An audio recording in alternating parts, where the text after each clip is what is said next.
Welcome to Tech Talk 360, sponsored by AirPro Diagnostics. I'd like to thank Lonnie Margot and Michael Quinn for making Tech Talk 360 possible. Tech Talk 360's mission is to provide a learning environment around emerging technologies that will enhance customers' safety, workplace professionalism, and provide value to all industry segments. We will present hot topics of the industry and issues you need to be aware of. Our goal is to present topics that you won't normally see in other webinars. Tech Talk 360 webinars are presented every other month. Now I'd like to turn things over to our hosts, Jordan Hendler and George Avery. Cool. Well, thank you, Fred. Glad to be here. Jordan, good to see you as well. Dan is here, which will be exciting. We'll get to him in a second. But do you want to start with an introduction, Jordan? Sure. So I'm Jordan Hendler. I am the administrator for the Collision Industry Conference, and my company also helps administrate the Society of Collision Repair Specialists and the Washington Metropolitan Auto Body Association. I have been in the industry for now 25 years, which is a crazy number. But I mostly am here because I also want to see information for the industry come out, and especially about such a hot topic as scanning and diagnostics. And I'm really excited for what's going to be shared today by Dan and be able to represent kind of the repair side of the industry in the questions that I'll be asking today too. So yeah, really excited and really grateful to be able to help host for today. Yeah, it's going to be a great call today. George Avery is my name. If you don't know me, I am a past chair of CIC. I'd had the opportunity to be a past chair of the National Auto Body Council. I still work with the National Auto Body Council, and I manage their first responder emergency extrication program. Retired from a large insurance company about 7 years ago, and found out that it's, I had someone tell me that it's hard to get a day off when you retire, and I believe they're right. So I'm glad to be here, though. I think it's good. And as Jordan said, she's kind of doing the, kind of carrying the flag for the repair facilities. And my role is with my insurance background is to kind of take the insurance perspective and add and get into some of the questions. And we've got some for Dan. And as Jordan said, this is awesome. It's a great. We're talking about it a lot. Everybody knows this topic, but I think the more we hear about it, the more we talk about it, the better we're going to be. So before we get started, we got a little housekeeping. So I'll just start, Jordan, if it's all right. We'll just do our antitrust. I've got a hard enough time keeping my job without having any problem with antitrust. And as everybody knows, for some people that work for big companies, it is required that it is read out loud. So that's what I'm going to do for you today. As participants of this webinar, we need to be mindful of the constraints of the antitrust laws. There shall be no discussion of agreements or concerted actions that may restrain competition. This prohibition includes the exchange of information concerning individual prices, rates, coverages, market practices, claim settlement practices, or any other competitive aspect of an individual company's operation. Each participant is obligated to speak up immediately for the purpose of preventing any discussion falling outside these bounds. Now, Jordan and I, with our experience, we certainly, I think, can recognize if we have an antitrust issue, but in the event you do, and we'll talk about how you communicate in a second, you can do that through the Q&A. But it will be able to cover that. And again, I think everybody knows, but it is something we need to talk about. So, speaking of questions, Jordan, we'll take some questions. We take them through the Q&A, and I thought maybe you could walk us through that. Sure. So as attendees, we do have some submitted questions in advance. So there are questions that George and I already know that we will be asking of Dan as the presenter. But as attendees, you do have a Q&A function on the bottom of your screen. That will not be asked live by the attendee, but we will get to as many questions as we possibly can.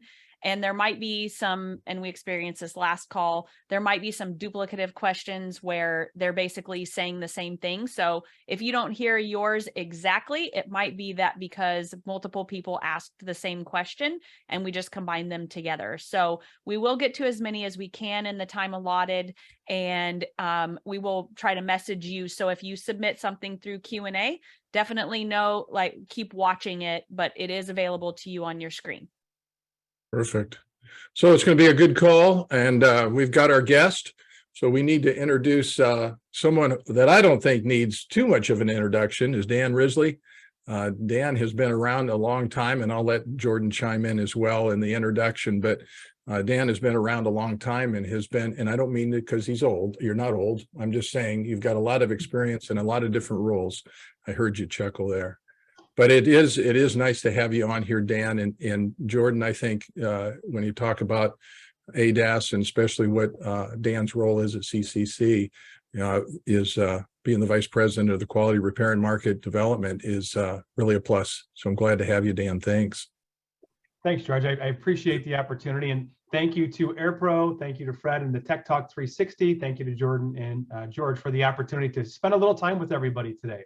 So to kind of set the stage for today, we're going to spend about anywhere from 20 to 25 minutes going through this PowerPoint presentation. I'll try to get through it pretty quickly, but it really is going to set the stage for the conversation, the Q&A that's to follow, which I think we've got that scheduled for about 30 minutes as well. So really look forward to kind of getting into the Q&A piece, because I think that's where we get that back and forth, a little bit of the repair perspective, a little bit of the insurer perspective, and hopefully provide some good content to all those that took time to spend some time with us here today. So George, you mentioned my title, and in my title, it says quality repair. And when I first started with CCC, I thought that was a little strange to have that in my title. But as time has moved on, I could see how valuable it was to have it in my title when you're talking about things such as scanning, diagnostics, calibrations, and then validating all those procedures as we go along in that process. Next slide. So here's what our agenda is shaping up like. We're going to talk about scanning and calibration trends, supplement trends, industry trends, very brief audience participation, and then we're going to talk about some solutions that CCC has, and then who is the ultimate beneficiary of everything that we're going to talk about today. Now, before anybody tunes out and says, I don't want to listen to a CCC infomercial, good news, you don't have to, because I was told very explicitly, this is not an infomercial, this is a tech talk. But I do want to touch on two things very quickly about solutions that we do have in the marketplace, but by no means is that the focus of today's presentation. All right, let's set the stage here. Let's talk about what we're seeing relative to scanning trends. If you subscribe to Crash Course and you get this information through CCC, this may not be unfamiliar to you, but maybe some of the things that we're going to talk about today, it doesn't speak to necessarily by just looking at a slide and looking at some trends. So what you're looking at is the percentage of estimates coming through CCC that have a scan charge on the estimate. So again, percentage of estimates coming through CCC that have a scan charge on the estimate.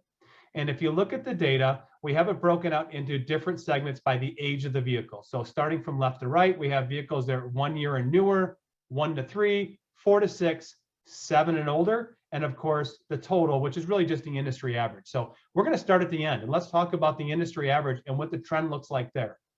If you see the number, it says 58%. And I am sure some of you are saying only 58% of all cars are being scanned today. That's pretty scary. Well, that number is telling you that 58% of the time, it's on an estimate. It does not mean that those other 42% weren't scanned. It just means that either A, they weren't scanned, or B, they were scanned and the shop, for whatever reason, made a decision not to add it to the estimate, which is really something we wanted to talk about today, and that is that documentation piece.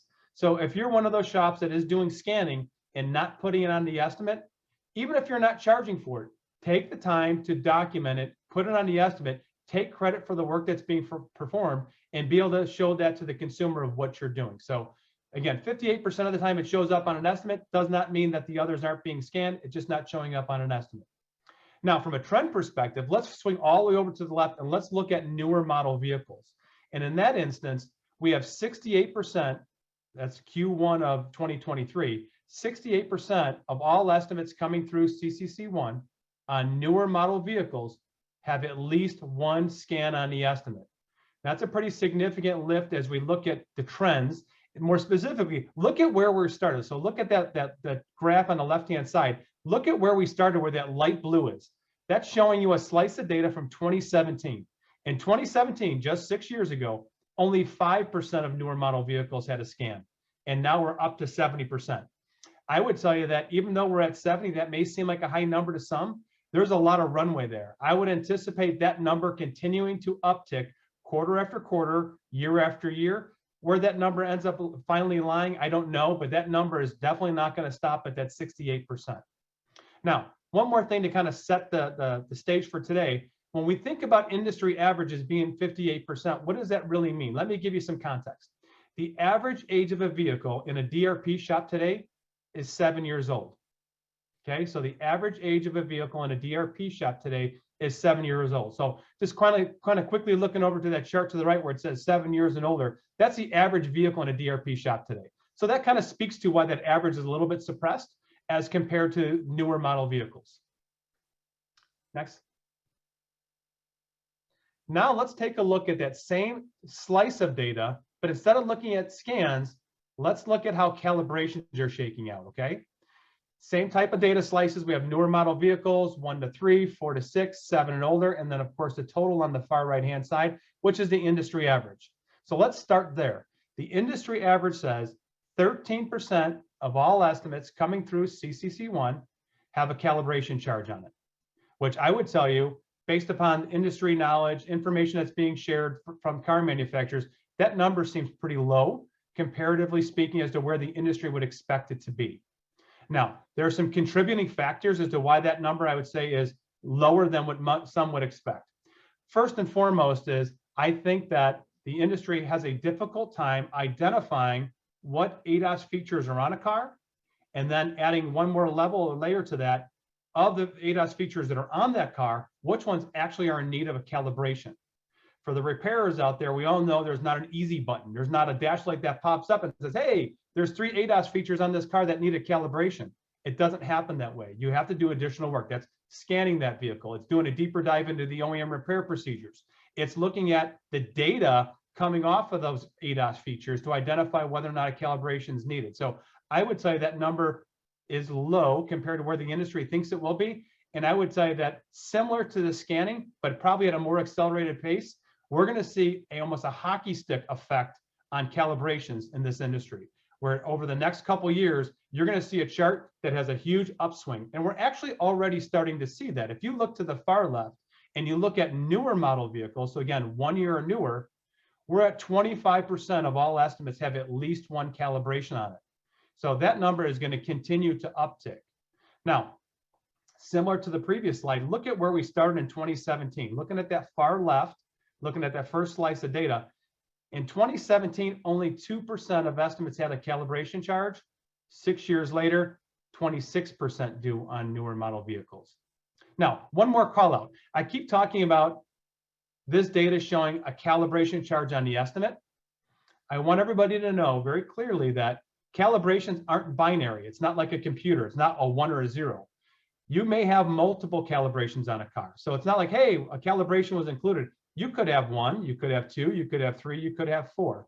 So as the industry gets better at identifying what ADAS features are on the car and which ones require a calibration, I think we're going to see these numbers continue to have an upward trajectory.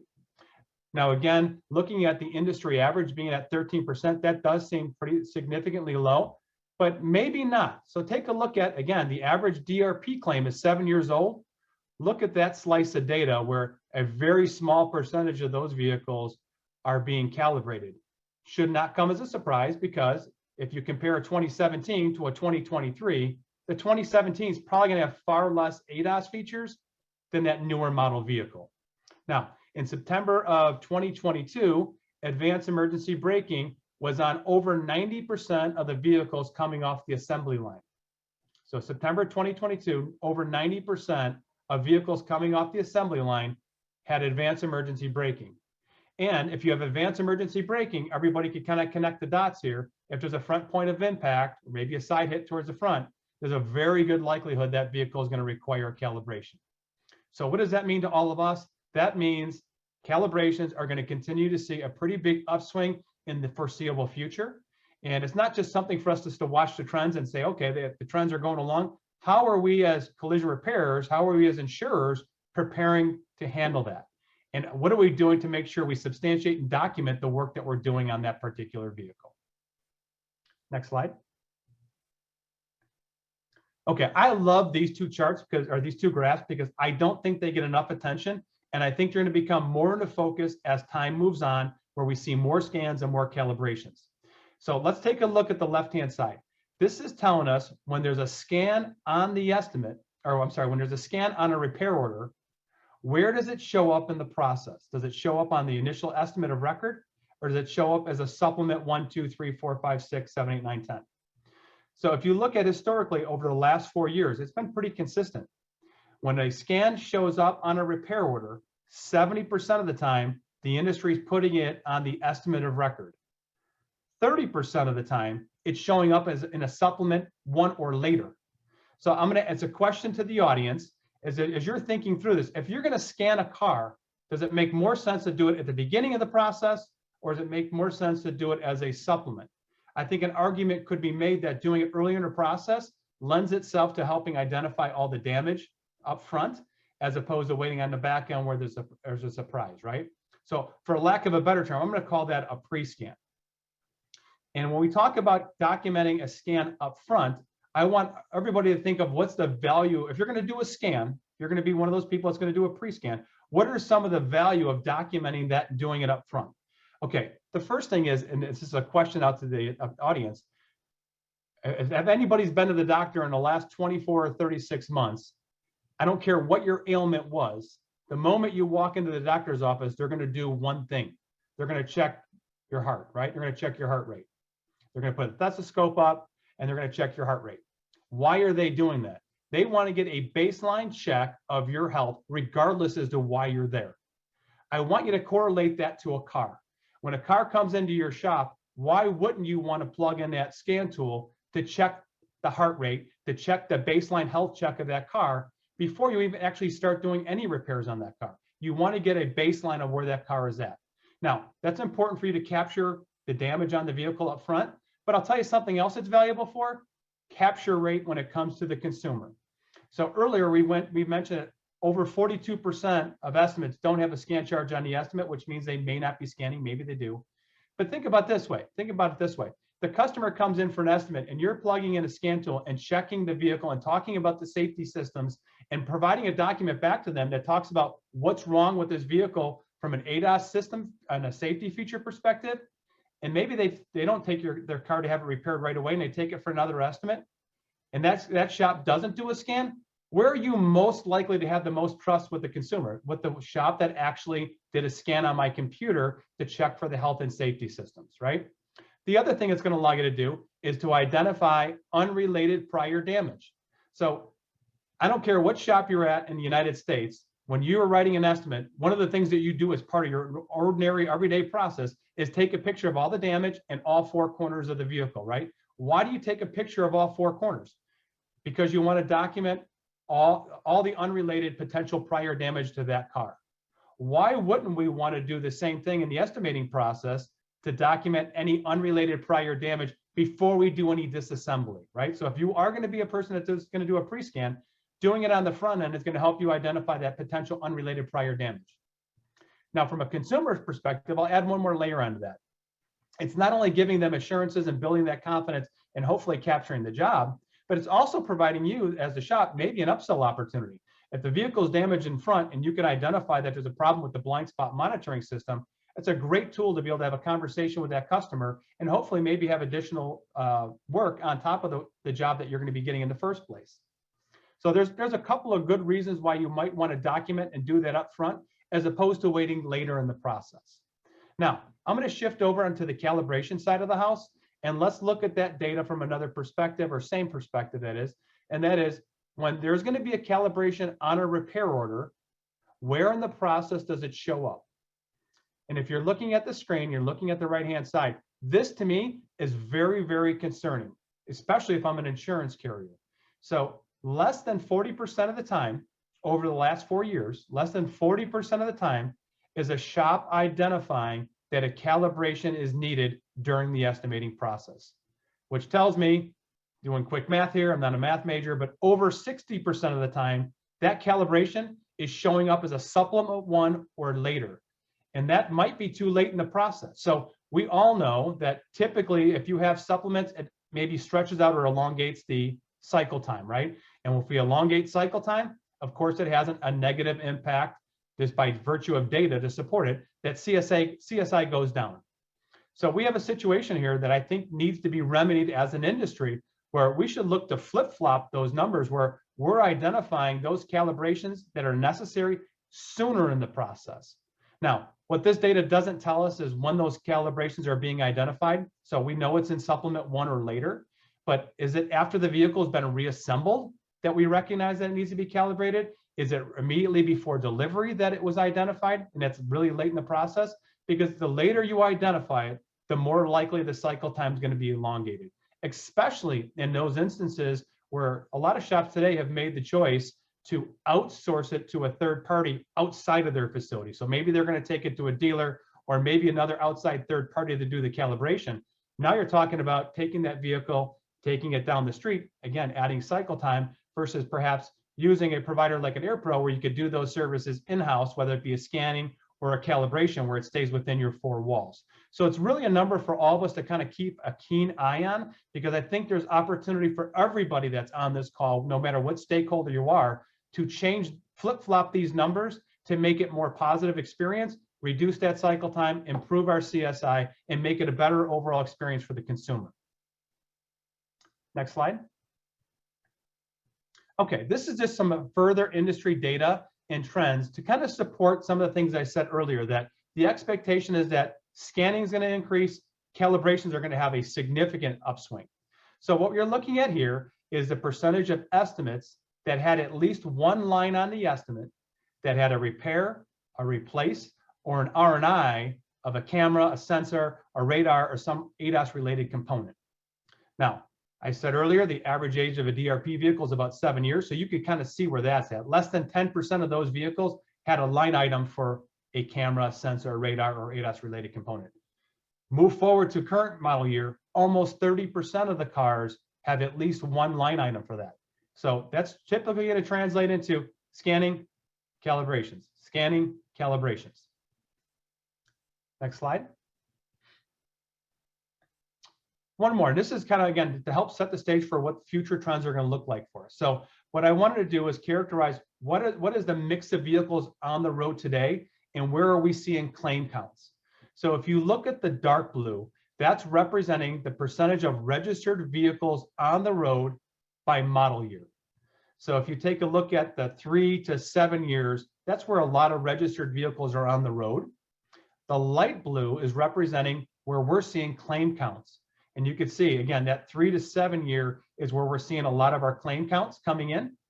But everything below 7 years, even though they're smaller numbers, you add those up, that's a pretty good large number of claims that are still coming through shops today and are showing up for repairs. So as that those newer model vehicles age and they become more mainstream, where they're the largest percentage of claims and claim counts, you're going to see a corresponding correlation increase of scans and calibrations. I know I'm belaboring the point, but I think as an industry, we need to make sure we're prepared for that. I know a lot of shops have, I know a lot of carriers have, I know they've taken steps, but there's still a lot that haven't. And I think it's really good information for us to be able to share so that shops can take that next step. Next. This is the fun part. So this is the audience participation, and it's quiet participation because you can't talk. So question is, raise your hand if you think the percentage of scans will continue to increase. If you're not raising your hand, I can't see you, so I can't boo you. I know that you're probably raising your hand. Next. How many people think the percent of calibrations are going to continue to increase? Hopefully I've given you enough supporting data to say that, Dan, I think it's a no-brainer. We should expect to see both of those increase. Now, if we know that both scans and calibrations are going to increase, what things can be impacted by an increase of scan and increase of calibrations? I've listed 8 things here, and I'm sure that all of our listeners could probably list 8 more. But I listed out 8 that I think kind of apply to all of our stakeholders on the call today. So severity, absolutely. We know that as you add more scans and calibrations, there's going to be an impact to T-core. Next, estimate accuracy. I've already shown you a slide as to how things are showing up and how it's impacting supplements, which is impacting estimate accuracy, and our next bullet point, which is supplements. So as we get better as an industry on identifying these things up front, hopefully that estimate accuracy will improve and our supplements will start to shrink. And again, I don't want to belabor a point, but when we're identifying things in the supplement and we're at the repair process, of course, that has an impact on cycle time, which means that the length of rental could be impacted as well. And again, these all tie in together, right? This is like one continuous thing. So if the cycle time goes up, length of rental goes up, and CSI, George, you're an insurer, you know when cycle time goes up, there's a corresponding negative impact to CSI, right? And then this is interesting. So audience participation piece, again, I'm going to ask the question, you can answer yourself. I've spent a lot of time in the field over the last 2 years talking to shops all about scanning, calibrations, diagnostics. And one of the things I continually get back from the shops in terms of feedback is the amount of audits, the amount of calls, and the friction with carriers has increased as a result of all the influx of scanning and calibrations. There's like a lot of unknowns around those topics, and it facilitates a lot of questions. So if they're putting a scan on an estimate, they put a calibration on an estimate, does that elicit a phone call from a carrier? Does it create an audit? Does it create a request for, today's conversation, a need for additional documentation to support what you did on that particular car? So, there's all different forms of documentation here we're going to talk about, and everything's going to start with adding it to the estimate, but that's only one form of documentation, and it doesn't really tell the consumer what you did to the car other than it shows up on the estimate, right? And it doesn't tell the carrier what you did on the vehicle other than it appeared on an estimate. What else is there? So next slide. Let's talk about the solutioning. Again, this is not meant to be an infomercial. That's why the screenshots are really small here. We're not going to do a product demo, but there's a couple solutions in the marketplace available to CCC1 customers today at no charge. So on the far left-hand side, again, it's small print. Some of you are probably already taking advantage of this, is we recognize that there was a need and a desire for shops to properly document this on an estimate without creating audit trails. So oftentimes, if you're doing a manual entry, there's an asterisk, and that prompts potentially an audit. So what we wanted to do is make it easier for shops to document it. So today in CCC1, there's a subcategory there called diagnostics. If you click on it, it's going to pull up a window of 14 standardized line entries, 3 scanning events, pre and process and post, 9 calibration events, those are the 9 most popular, and 2 programming events. That's available today. There's no times and there's no dollar amounts. That's for you to define with your partners, but they're available today. Now there's only 14, and you're probably saying, Dan, there's definitely more than 14. Yes, there are. So we're working with our integration partners. We're working with AirPro today to help identify that next subset of calibrations so we can include that in the motor database so that's presented within CCC1. The second piece is, so that's one form of documentation. The second form is going to come in the way of this blown up screenshot of the previous version. And then this is where the documentation piece comes in. So many of you today are probably getting scan reports, calibration reports, invoices by way of email, maybe from one of your providers. Maybe you're having your technician take a picture of the scan tool that you're using and uploading those up to the file so you have documentation. We recognize there's a need to make that easier, so we did. So good news is we have 3 integration partners, and I am very thankful to have a great partner in AirPro. AirPro is one of our integration partners, and again, free to shops today with a couple of quick, small clicks. I think there's like 4 mouse clicks. You can be connected with one of our 3 integration partners. In the case that you're an AirPro customer, 4 clicks, you're connected with AirPro. And what happens now is, as your team is doing a scan or a calibration, all that information is being electronically sent back into CCC1 in the attachments tab, as you see here, in the form of a PDF. So you'll see there's examples of a pre-scan, a post-scan, a calibration, and an invoice. There's 4 PDFs there. And again, all that comes in electronically. There's no guesswork, no think work, no attaching from an email, no taking a picture of the scan tool and attaching it. It just automatically happens. Now, one of the questions I always get is this being sent to the insurance carriers? I see invoice. I don't want to share this with an insurance carrier. Everything that you see here in the forms of these PDFs, the pre, the post, the calibration, and the diagnostic invoice, none of that is sent to the carrier. If you'd like to send it to the carrier, you have the option to do so, but it's nothing that's automatically sent to the carrier.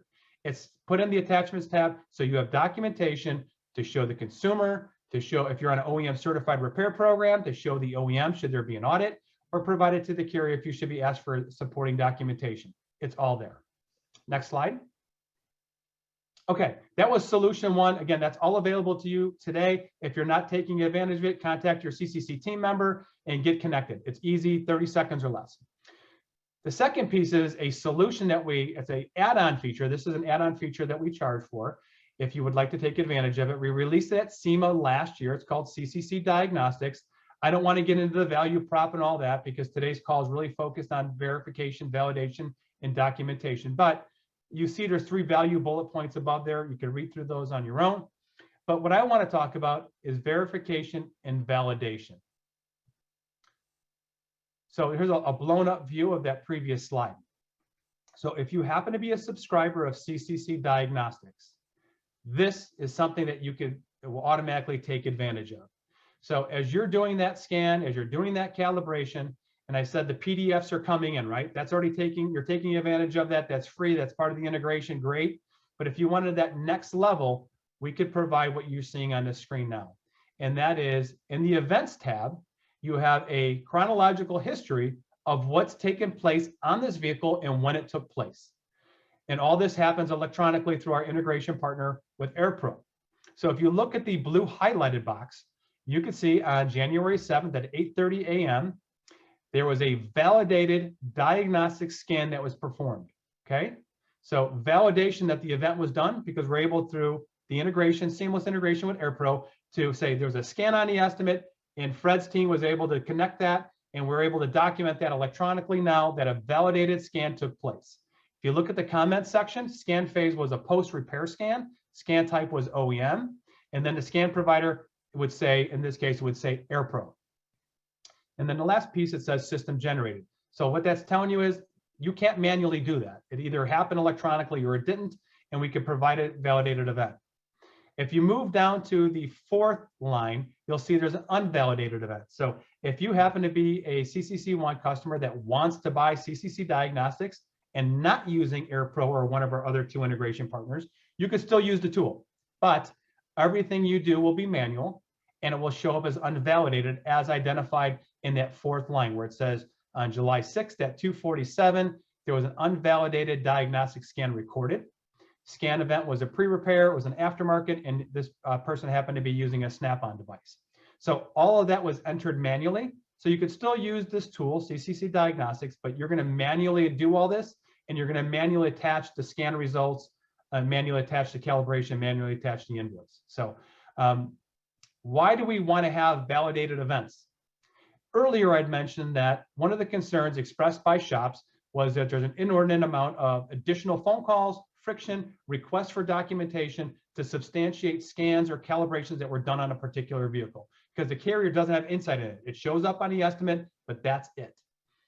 The thought process here was by providing a seamless integration, we could serve up the event history log back to the carrier to show the carrier that there was a scan on the estimate, a calibration on the estimate, and it's been validated. There's really no additional need now for a phone call or an audit, specifically it relates to a scanner calibration. The goal here was to eliminate the friction and get through, it's a buzzword we use internally, straight through processing, where if a shop and a carrier have an agreement on a price and a type of scan type, and they do it and everything checks out, it should flow through without having to set off an audit because a scanner calibration was completed. Now, you might be saying, is that really necessary? Well, it's more of a question to all of you. So if you've received any phone calls recently or requests for documentation, if this potentially could eliminate that, does that help resolve a problem for the industry to streamline processes? And I think the answer is yes. And the feedback we've gotten from both repairer and carrier has been yes as well. Next slide. Okay. And I guess this probably comes as no surprise to anyone here. Who's the beneficiary in all this? It's going to be the insured or the vehicle owner, the insured vehicle owner. And all those industry stakeholders on the outside are also beneficiaries. So as we talk about the documentation and the verification or validation of those events, all those stakeholders, it touches all of them, and all of them can benefit from having that information at their disposal. So that being said, to kind of bring this full circle and bring it over to George and Jordan for the Q&A piece of this, is scanning and calibrations is not going away. It's not just a trend, it's a reality of where we're going to be, and it's going to continue on. And the request and need for documentation and validation is only going to exponentially grow, especially as more vehicles, the newer technology have, like I said earlier, they could have up to 4 calibrations on a car, right? So being able to provide that information up front and document what you did is probably going to help you in the long run, not only with your insurance partners, but also the consumer. I think about it this way. I am sure that there are instances out there where you repaired a car and the consumer comes back after going for a test drive and they said, hey, by the way, this was working when I dropped the car off and now it's not working. It was part of the loss. That has a propensity to happen. And I want you to think about ADAS features. If you have a car that was impacted in the front and you repaired the car and the customer goes down the street and they come back a week later and say, or next day, hey, my blind spot monitor is not working, and it was working before I dropped this car off. I hope that you've done that pre-scan. I hope you did the calibrations that were required, and you can provide that supporting documentation to say, we did what was done on that vehicle, what was part of the loss. Here's the documentation to support it. But case in point, if you would have done that on the front end and had that conversation, the consumer would have known the blind spot wasn't working before they brought the vehicle in, and you've documented that unrelated prior damage, and you're not creating more friction for yourself and not creating more friction with the insurance carrier. So I think the documentation helps in many different phases, not just one particular. That being said, George and Jordan, I'll turn it over to you. All right, thanks, Dan. Very good. Appreciate the information. Do we want to go through some of the questions, Jordan, that we received in advance first, and then we'll keep our eye as these questions come in through the Q&A. So that, we had that first question, Jordan, that, said, and I think Dan answered it, said, hey, just because there's a low number doesn't mean that they didn't do it. It's just that it's not on the estimate. So, and then we had one other question that came in. So do you have a question that you want to ask, Jordan? If not, I had a couple. I definitely have a couple too. So all the way back to the front end when you were showing the statistics. So that first slide showed basically only 50% of the estimates had a scan or 20% had a calibration. Does that mean that the other 50% weren't scanned or the other 60% weren't calibrated? So the short answer is no, but it's possible, Jordan. So the 50% that didn't show up as having a scan on the estimate means one of two things. Either A, they didn't do a scan, which is possible, or they did the scan and is selected not to put it on the estimate. And as I said earlier, I think if you're listening, you happen to be one of those folks, take the time to document it and put it on the estimate. Even if you're elected not to charge for it, that's okay. But you want to make sure you substantiate what you did on that particular vehicle. Now, I think the calibrations are a little bit different because I think it's probably less likely that somebody would do a calibration and not add it to the estimate, but I think it's possible. I think in those instances, I just think the numbers are really low on the calibration side, just because I don't think we have good tools today to help us identify what ADAS features are on that car up front during the estimating process, and then also showing which ones potentially have damage. Now, I know that our integration partners have solutions around that, so I don't want to, we don't want to be an infomercial, but just statistically across the industry over the years, that's been a challenge, but I know that solutions are on their way and in some places already available.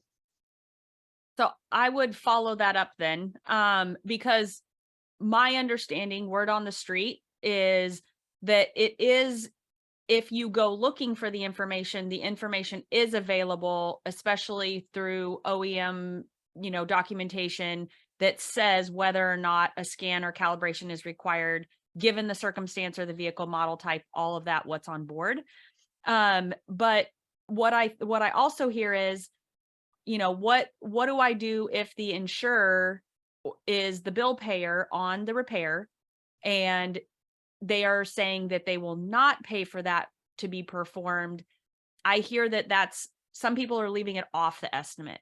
So that's kind of a two-part question in, how do I justify the cause? And then if it is an issue, whether or not to still put it on the estimate. Okay. So I think probably one of the first things that repairers should make sure that they do is we started out talking about documentation. It's one thing to say, hey, I need to do this on a car. And there's a whole different thing being able to have documentation to support that you need to do something.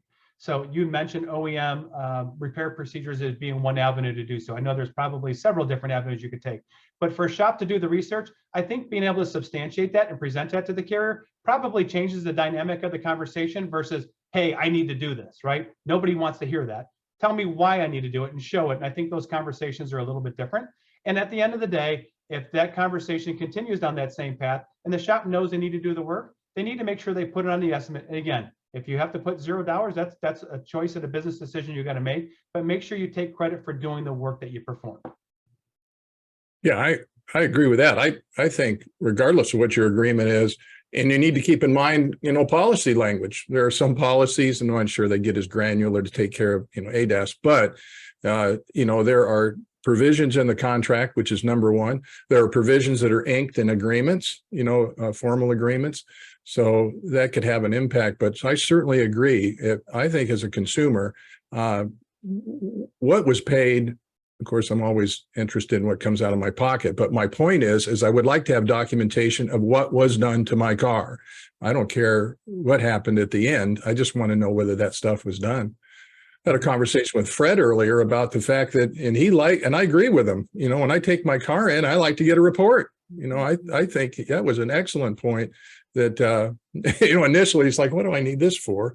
But I think as time goes on, I think consumers today are going, yeah, I'd like to have a little report. So I think that's good. Yeah, you talk about, like I said earlier, you're talking about building that trust and confidence with a consumer. When you could show them a report that you actually looked at these safety systems on the vehicle and you plugged in this device, I think that helps build that relationship and that trust with that consumer, where you're going to get that repeat customer, because maybe the person down the street isn't doing that same sort of detailed level of repair.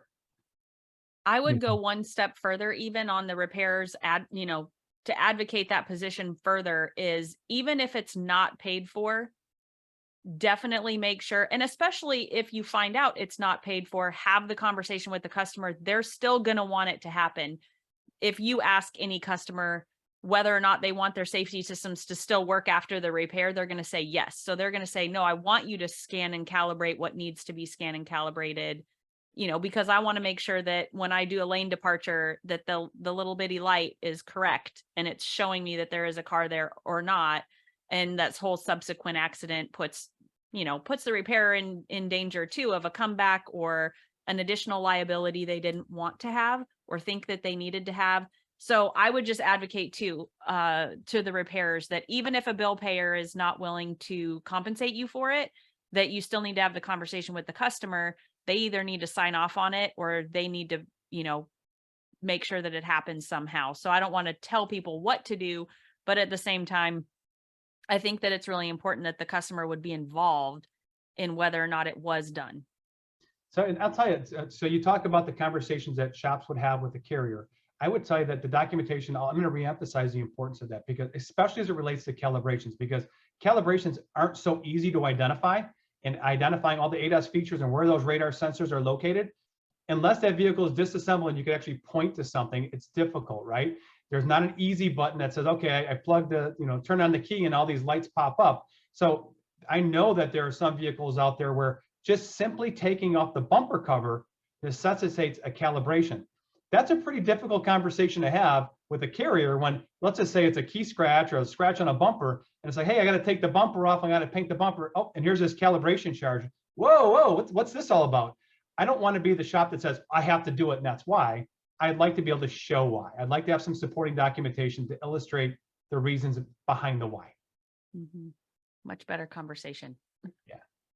One thing I got to tell you, when you talk about it gets paid for, it doesn't, and we don't talk about price, but from the insurance perspective, and I have this conversation all the time with repair facilities. They know their business. They know their shop. They know they're perhaps in an association, and they meet with other repairers and they talk. But that sure, and this is my opinion, that ain't the swath that I don't know if swath's the right word, but that's not how wide it is for the insurer. Because the insurer is seeing it across the board. We don't need to do that. No, I don't charge for that. I need way more. Wait a minute. And I'm going to tell you from an insurer's perspective, and this has happened with Feather Prime and Block, R&I, moldings, all of that. it starts off with, my goodness, was it the Lumina van, that was SMC, the sheet metal? Yeah, it was Lumina. You know, when that came out, and I dated myself because that was a long time ago, but it was like, oh my gosh, this is totally different. And again, the insurer is looking at such a wide variety of repairs that it is hard to, you know, you're sitting in a meeting going, okay, what are we going to do on this? Well, what are you hearing? And that's why people need to go to CIC, and insurers need to stay connected, and there's avenues to do that.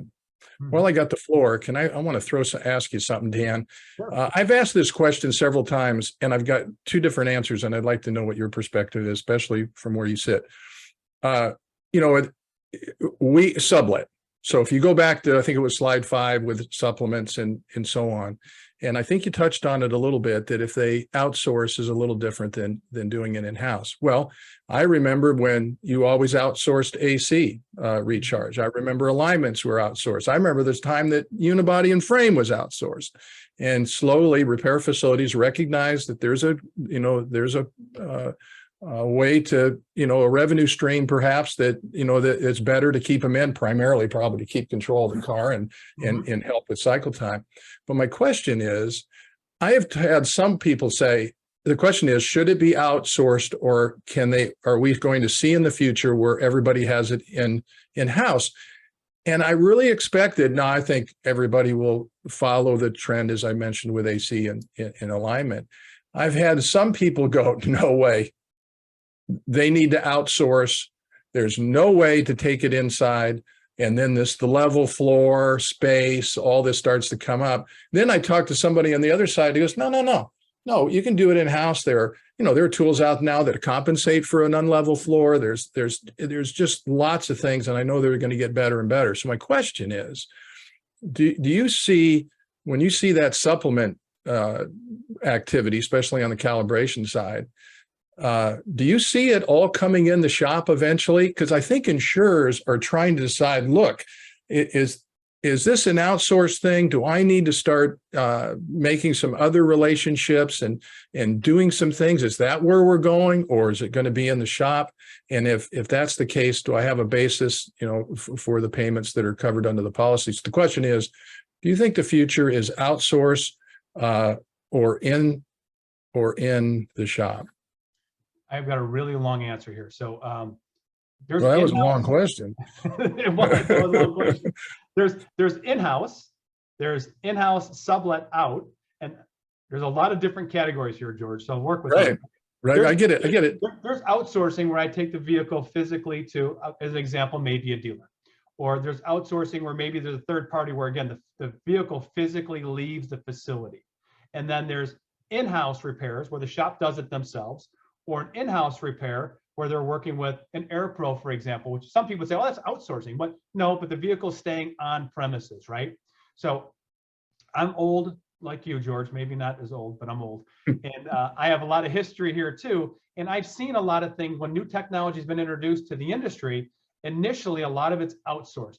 Shops aren't making the investments in tooling, training, equipment. Maybe they don't have the space. I think of wheel alignments. I think of even just having a frame pulled many years ago. My father had a shop, and again, I'm dating myself, but sometimes he'd send that stuff off before we got a cheap easy liner to come in. So I think it's going to follow a very similar path where a lot of that stuff is maybe leaving the facility today, but to be competitive, to have that cycle time, to have, you mentioned a profit center, a revenue center, you keep that in-house. And that could be in-house yourself or in-house working with a partner like AirPro, that's still in-house. And the one thing that we haven't talked about, and there's no data to support it, but I can tell you that it's real. And that is when a shop goes to do a calibration, the success rate the first time is not 100%. Yeah. I don't know what that number is, but I would tell you it's a lot less than 100%. So I want you to think about those situations where if I'm a shop that's elected to take it off-site and wherever it may be, a dealer or another third party, if I take that vehicle off-site, I have the time to take it there. I have to wait for them to go ahead and do that calibration. But if they're unsuccessful in doing the calibration because of the repair, that vehicle's now got to come back to my shop and the process starts all over again. So that really substantiates the need to keep it in-house because now I have my technician there. They could remove the bumper. Maybe there's adjustment that needs to be done on that radar. So long-winded answer is, I think the industry will have to be competitive, keep it in-house. And unlike all those other examples we just gave, George, where it was being outsourced, we're going to have such a proliferation of vehicles that need a calibration. Even if it was the right solution to outsource it, I don't think the capacity would facilitate us taking 60% of our vehicles, 70% of our vehicles off-site for a calibration. Again, that's not happening today, but as that vehicle population becomes the mainstream vehicle in our shops, there's going to be a large percentage of cars that need a calibration, and you can't continually keep sending those down the road. Right. Well, and I know, and I'll jump in right here. So I know a lot of repairers lack the space to be able to put a full-fledged calibration space in because there's such stringent requirements, like perfectly flat surface, cannot be glossy. Like there's all kinds of parameters for being able to do calibrations in-house. So I would add to what you said, Dan, too, because that's spot on from what I'm also hearing and seeing, which is if you do outsource it, you need to be able to have their documentation and you need to verify that that calibration was done correctly. Because just because you sent it to the dealer, I'm using air quotes, that does not mean that the dealer has been fully fledged, trained, and updated on their calibration in-house. So sometimes there have been vehicles that have returned back that the calibration performed by the dealer was not correct. Yeah. So as a shop, just know that the repair, if you sublet, everything still lies liability wise with you. You still are the one promising the customer that those systems are correct. So definitely making sure that you receive back your documentation and that you go through it and verify and validate through your sources that it was done correctly so that you can put your stamp of approval on that repair. And we have a couple other questions. George, are you okay with taking I have a couple in the Q&A here that I think might be good for Dan to answer towards. And then I know you have a couple more as well. So one of our attendees is asking that shops need to know when to perform a calibration, that they have some level of baseline standard. So their comment is the glass industry accepted if they replace a windshield that a recalibration is required. Do you believe other OEMs will join? GM and Honda, for example, who have stated that when any structural damage is present, a forward-facing camera calibration is required. But do you feel like there is that baseline out there of the when? I have my answer, but I'd love to hear yours. Yeah, so I think the OEMs have done and I can't go manufacturer by manufacturer, but certainly the OEMs have all taken that as a undertaking to make sure they document specifically when a calibration is required. So I made that reference earlier on just simply removing a bumper cover. That's in some of the OEM repair procedures. So I think the short answer is yes. I think they've done a really good job of being able to identify when it's going to be done. I think we as an industry need to do a better job of serving up that information earlier in the process, easier in the process, so that as estimators are preparing their repair plans, they have that information at their fingertips. That's perfect. So George, I'm going to ask him a part B to that, and then we'll go to yours. So one of the other questions which follows up nicely to that is the vehicles, perhaps a 2017, they may or may not have ADAS on the car. If they don't, and the shop finds that out, should they make a note on the estimate or repair order that no ADAS calibration was required? Should they note that they did address it, but that none was required? I will never, ever, ever advocate for not having more documentation. So I would always say the default answer is yes. If you're asking a question on documentation, it's yes. I don't think it's as, maybe if you know the vehicle doesn't have ADAS features, it may not be as critical as identifying when it has an ADAS feature and you want to document something else. But no, having more documentation, you'll never get in trouble for having too much. And a consumer that goes home and goes, I got a problem with my ADAS, and I don't even know what it is. But I'll tell you that I agree with you. I think that communication needs to be made. Mm-hmm. I had one real quick about unrelated prior damage. And, you talked about that already. And I just want to say from an insurer's perspective, since day one, 37 years in the business, it's like, hey, this worked before. I always loved the guy that said his transmission slipped before the accident, but it was towed from the scene. So I wasn't quite sure how he knew that it was related because he hadn't driven it yet. But the to identify prior damage, because the flip side is you get into the and with insured. So I would say from an insurance perspective, because I'll tell you, unrelated prior damage is a nightmare. Primarily, as everybody knows, when you see what appears to be a relatively minor damage, but underneath there's a lot of things that need to be done. You know, customers go, looks good enough to me. And the amount that the insurance company gave me is the same as a widescreen TV. So I think I'm going to do that. And then we get faced, when I say we, the industry gets faced with, whoa, what's up with this? And I think the scan part, I'm not trying to buy or sell, but I'm just saying that is a great part of it, is to have that discussion up front. Just want to let you know that your radio has not worked for a month. I just want to make sure we're clear on that before I let you go. So I like that. I think that's good.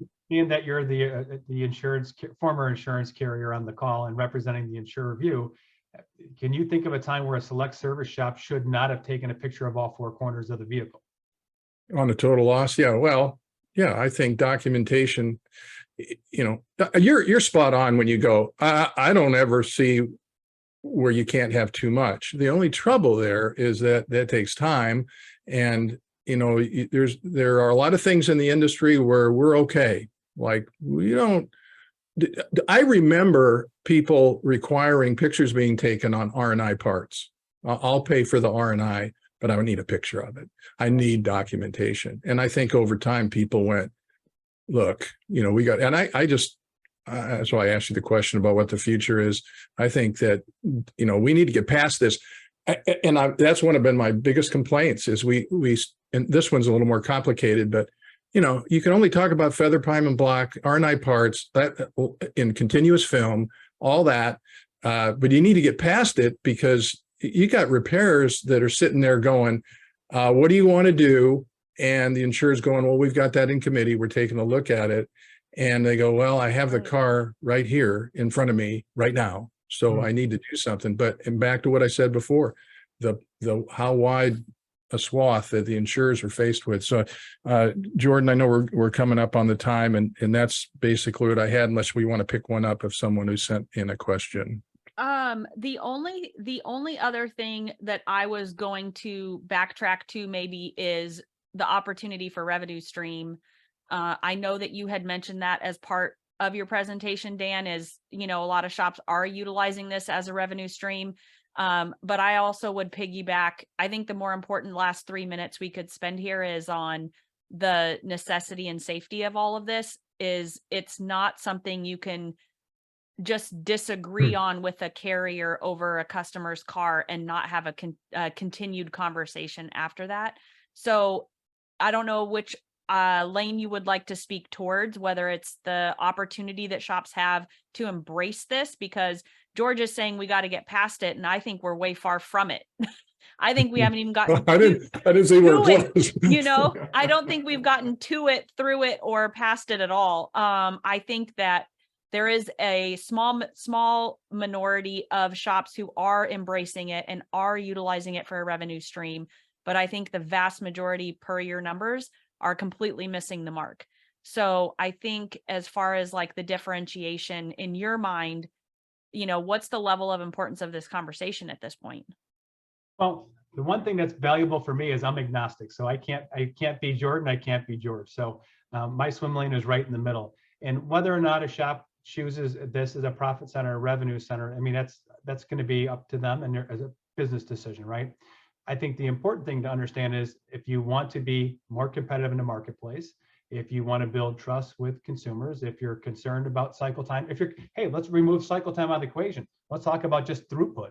Those are all things that when you take them in-house makes you more efficient, more profitable as a collision repair. So, you know, whether or not you outsource it, insource it, or however you want to go about it, it's repairs that need to be done, and you need to make a business decision as to what's best for your operation. You mentioned, Jordan, some shops, smaller maybe, they don't have a level floor, so they don't have a choice, right? So it's like, it's not like I'm not choosing to do it, I physically can't do it. So I think the important thing is make sure you do it, make sure you're documenting it, and whatever means you can to make sure that you're being efficient in doing it, you should be doing that. You should be doing that. That's great. Yeah, thanks, Dan. It's awesome having you on here. Thank you. Yeah, thank you for the time. I appreciate the opportunity. It's something I'm pretty passionate about, and we've got a great partner in AirPro, and I was delighted they asked us to come on today to speak on Tech Talk. Yeah, good choice. Thank you very much. We appreciate Fred, you. thanks. Thank you. All right, so this concludes. We'll get you back. Yeah, I'm sorry. Go. All right, thanks, Fred. Yeah, Jordan. Up next. Yes. Do you want, Fred, do you want me to close it out? Yep, please do. Okay, so our next Tech Talk 360 will be on your screen, 2 p.m. Eastern on September 27th, where we'll have guest presenter Martin Ellingsworth with JD Power and Associates. That'll be a good one.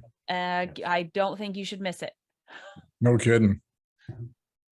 Well, thank So- you, Yep, everyone. thank you very much. Thank you, George. Appreciate Thank it. you, Dan. Thank you, Jordan. And thank you, audience. Yeah, Bye. thank you.